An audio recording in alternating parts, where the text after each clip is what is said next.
Plus सी बराबर 0। क्या इतने बात में आपको डाउट है? अब मान लो अगर हमें समीकरण बनाना है या हमें समीकरण में ए बी और सी के मान ज्ञात करने हैं तो हमें किसकी जरूरत होगी? तो हमें सी यहाँ एक कांस्टेंट होता है, मतलब कोई अचर पद होता है। हमें एक संख्या की जरूरत होगी और हमें y की जरूरत होगी, y के गुणांक की जरूरत होगी और हमें x के गुणांक की जरूरत होगी। इतनी चीजें हमें चाहिए। मान लो by the way, luck by chance, अगर किसी समीकरण में ऐसे समीकरण देता है आपको 3x प्लस 5 बराबर 0 और बोल दिया कि इस समीकरण में ए बी और सी के मान ज्ञात कीजिए, तो अब तो आप इसकी तुलना हमको किससे करना है? ax प्लस by प्लस सी बराबर 0 से। a का मान तो निकल गया लेकिन b का मान क्या निकलेगा? c तो इसका मान होता है, ये अचर पद है, अचर पद कांस्टेंट सी है, इसकी तुलना इससे होती है। लेकिन b का मान कैसे निकालेंगे? क्या तरीका है b के मान को निकालने का? तो देखो वही बता रहा हूं। क्या इसमें y का मान गुणांक दिया है? नहीं, तो लिखेंगे 3x प्लस, अगर मान लो मैं कहूं कि क्या इस क्लास में, मैं बोलूं इस क्लास में कितने लड़के हैं पढ़ने में, इस क्लास में कितने लड़के हैं, तो आप क्या बताओ फिलहाल? अभी हमको ये नहीं बताओ कितने लड़के हैं, संख्या में बताओ। 3। इस टाइम कितने लोग हैं लड़कों में? कोई नहीं। कोई, हमको संख्या में चाहिए। कितने लड़के हैं यहाँ? X। तो आप कहेंगे सर फिलहाल क्लास में 0 बॉयज हैं। कितने बॉयज हैं?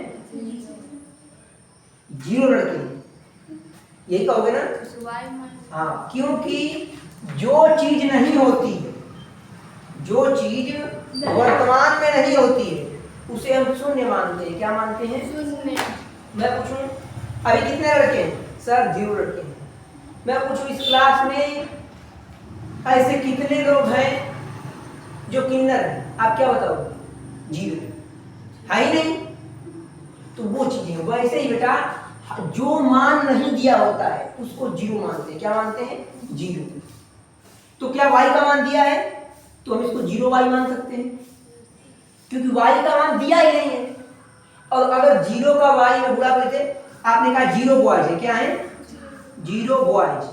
जब बॉयज का 0 में गुणा करोगे 0 ही तो आएगा, क्योंकि किसी संख्या में 0 से गुणा करने पर 0 आता है। और प्लस क्या दिया है? 5 बराबर 0। तो आप देखो तुलना करने के लायक हो गए। ax प्लस by प्लस सी बराबर 0। x से x कट जाएंगे, तुलना करेंगे तो लिखेंगे तुलना करने पर। क्या लिखेंगे? तुलना करने पर। अब देखिए x से x कट जाएगा तो a का मान 3 आ जाएगा, यहाँ y से y कैंसिल हो जाएगा तो b का मान 0 आ जाएंगे और c का मान अचर तो डायरेक्टली लिखा जाता है 5। यही इस क्वेश्चन का आंसर होगा। ये क्वेश्चन मैंने अपने मन से बनाया है, इस क्वेश्चन को आप पहले नोट कर लो। बाकी आपके प्रश्नावली 4.1 के जितने क्वेश्चन होंगे सब ऐसे ही होंगे और सभी क्वेश्चन को देखिएगा, आप लोग खुद चालू करेंगे। नोट करिए इसको।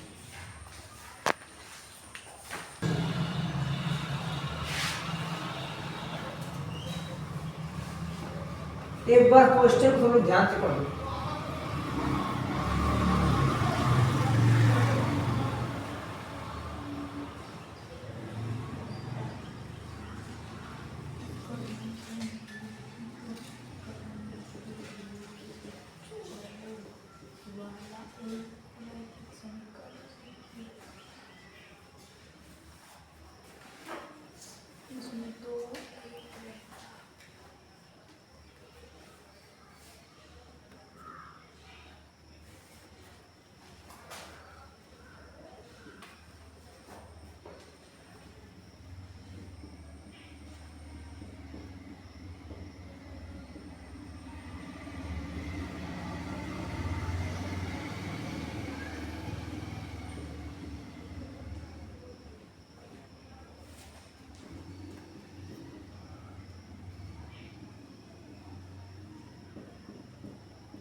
ध्यान दें, एक नोटबुक की कीमत एक कलम की कीमत से 2 गुनी है। इस कथन को निरूपित करने के लिए 2 चर वाला रैखिक समीकरण लिखिए। अब हमको ध्यान ये देना है क्वेश्चन का क्या है। एक नोटबुक की कीमत, नोटबुक का मतलब क्या होता है? कॉपी। एक नोटबुक की कीमत यानी एक कॉपी की कीमत एक कलम की कीमत से कितना है? 2 गुना है। एक कॉपी की जो कीमत है वो एक कलम की कीमत से 2 गुना है। समझो बात? तो क्या फिलहाल आपको कॉपी की कीमत पता है? नहीं। आपको कलम की कीमत पता है? नहीं। बस आपको इतना पता है कि एक कॉपी की कीमत यानी एक नोटबुक की कीमत एक कलम की कीमत से 2 गुनी है। मैं कह दूं कि मैं रागिनी की अपेक्षा 2 गुना तेज, मान लो मैं कहूं कि मैं रागिनी की अपेक्षा 2 गुना तेज हूं, तो क्या आप जानते हो कितना तेज हूं? नहीं। बस आपको इतना पता है कि मैं 2 गुना हूं। न तो आपको मेरे ज्ञान के बारे में पता है न तो रागिनी के ज्ञान के बारे में पता है। बस आप ये जानते हो कि सर 2 गुना है। तो जो चीज हमें ज्ञात नहीं होती है, जो चीज हमें मालूम नहीं होती है, हम उसको यक्स या फिर वाई मानता है। क्या हमें नोटबुक की कीमत पता है? नहीं। तो लिखेंगे, हल कर रहे हैं हम। माना नोटबुक की कीमत, माना नोटबुक की कीमत बराबर यक्स। क्या आपको कलम की कीमत पता है? नहीं। बस हमें यह पता है कि नोटबुक जो है कलम का 2 गुना है। ना तो हमें कलम की कीमत दिया है और ना तो हमें नोटबुक की कीमत दिया है। तो जो चीज मैथमेटिक्स में जो चीज ज्ञात नहीं होता है, जिस चीज का एक्चुअल वैल्यू हमें पता नहीं होता है, उसी को हम यक्स या फिर वाई मानते हैं। तो नोटबुक की कीमत को आपने यक्स मान लिया, कलम की कीमत को भी कुछ न कुछ मानना पड़ेगा। मान क्यों रहे हैं?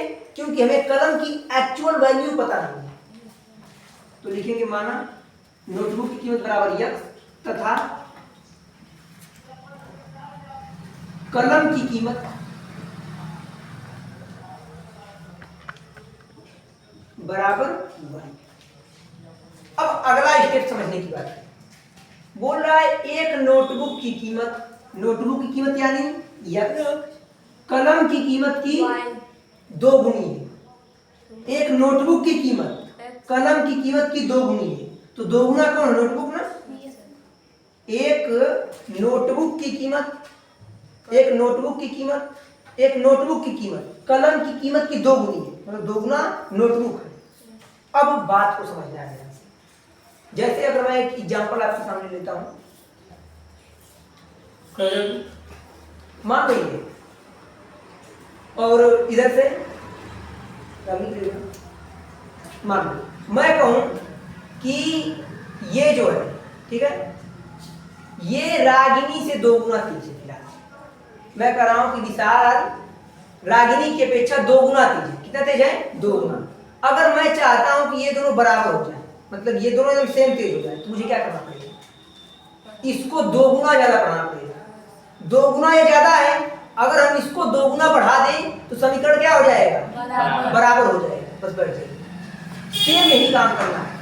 अगर नोटबुक की कीमत कलम की कीमत की 2 गुनी है, मतलब ये अगर 2 गुना है, अगर हम कलम की कीमत को 2 गुना कर दें, मतलब इसके विपरीत वाले मान को 2 गुना बढ़ा दें, समीकरण क्या हो जाएगा? नोटबुक की कीमत कलम की कीमत की 2 गुनी है, मतलब ये 2 गुना था और हमने इसके उल्टे वाले में 2 गुना कर दिया। अब दोनों क्या हो गए? बराबर हो गए।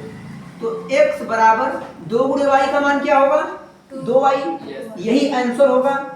या फिर आपके बुक में एक आंसर और दे रखा होगा, x ये बराबर के इधर प्लस में है, तो बराबर के इधर आकर किसमें हो जाएगा? माइनस में। तो x माइनस 2y, यहाँ क्या बचेगा? 0।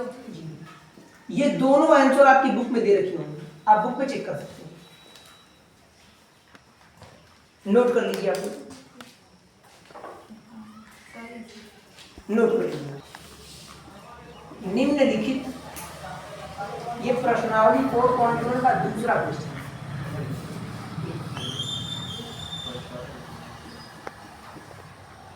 आप लोग साथ में लिखते रहिए, बेटर रहेगा, जो इसके बाद रुक नहीं है।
क्वेश्चन बोला ध्यान देखो, निम्नलिखित रैखिक समीकरण बताए थे आप लोगों को।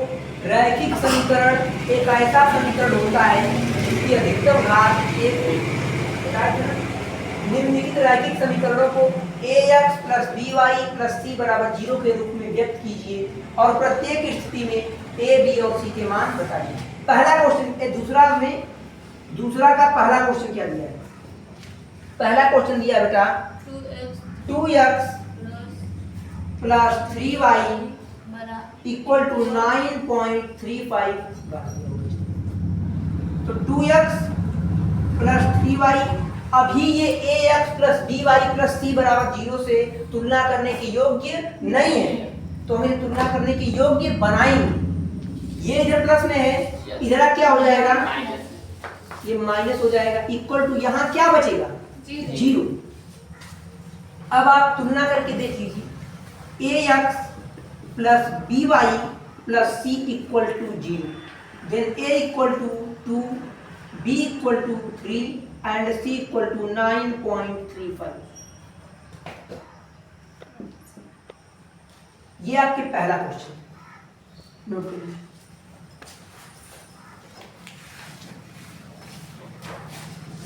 तो a का मान है 2 है, ये +2 है, लेकिन प्लस को हम लिख भी सकते हैं और प्लस को हम छिपा भी सकते हैं। b का मान +3 है एंड c का मान माइनस है, तो माइनस को लिखना पड़ेगा, -9.35 पे बार। ठीक, इसको बार बोलते हैं, मतलब संख्या रिपीट हो रही है, 3 5 3 5 3 5। दूसरा क्वेश्चन देखिए, नंबर 2, दूसरे का दूसरा क्वेश्चन, x - y/5 - 10 = 0। इसमें क्या याद करना है? a, b और c के मान याद, ध्यान से देखिएगा।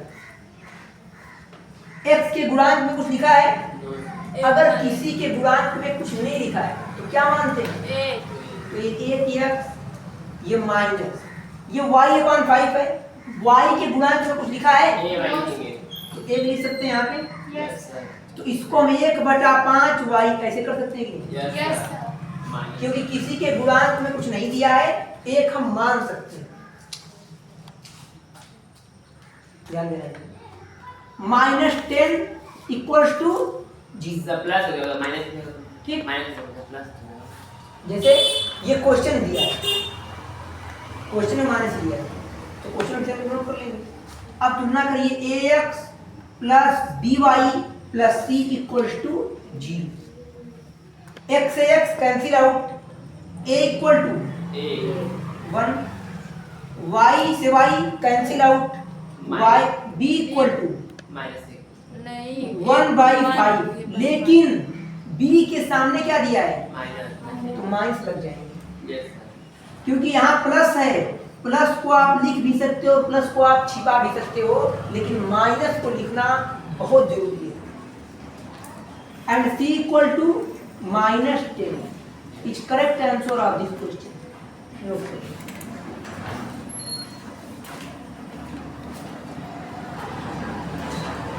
और आप आंसर चेक करते रहिए। आपसे कहीं बाहर क्वेश्चन आ रहा है, आपकी किताब का एक सिंगल क्वेश्चन मेरे बेसिक के बाहर नहीं आ सकता। मैं जो बेसिक बताऊंगा उसी में से क्वेश्चन आएगा, सब क्वेश्चन मैच करेंगे 1 to all, शुरू से आखिरी तक। -2x + 3y = 6, तीसरा क्वेश्चन सेम वही क्वेश्चन। एक क्वेश्चन अगर डिसमैच हो जाए तो बताओ पॉसिबल ही नहीं है।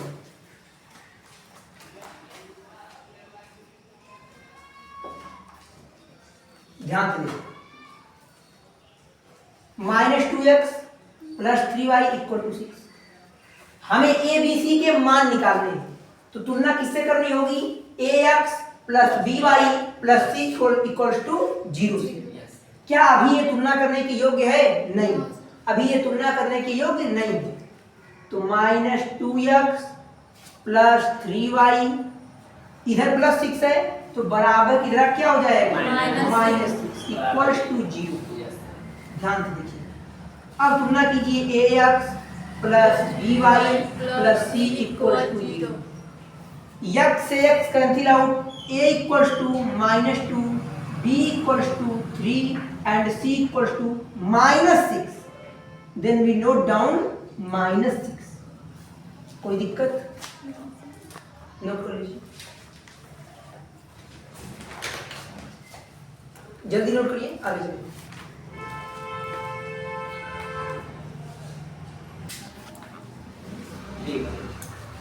ध्यान दीजिए, ये क्वेश्चन दिया है x = 3y। यहाँ पे हमें ए बी सी के मान बताने हैं। क्या अभी ये मान तुलना करने योग्य है? नहीं है, तो लिखेंगे x, ये बराबर के इधर प्लस में है, तो बराबर इधर किस में हो जाएगा? माइनस। इसको बराबर इधर क्यों ला रहे हैं? ताकि ax + by + c = 0 से तुलना कर सके। सेम जब ये दिखेगा तभी तो तुलना होगा। बराबर, अब यहाँ क्या बचेंगे? 0। x - 3y, क्या इसमें c का गुणांक कुछ ऊपर दिया है? तो हम c को एक 0 मान सकते हैं। तो जो नहीं दिया होता है वो शून्य होता है। +by + c = 0। कभी भी आपको a b c के मान ज्ञात करना हो, जो मान न दिया हो उसे 0 मानें। x to x cancel out, अगर x के गुणांक में कुछ नहीं दिया तो क्या मानते हैं? 1 मानते हैं। x to x cancel out and a = 1 हो जाएगा। ठीक, y to y cancel out and b = -3 हो जाएंगे, और c का मान 0 हो जाएंगे। कोई डाउट? नोट कर लीजिए।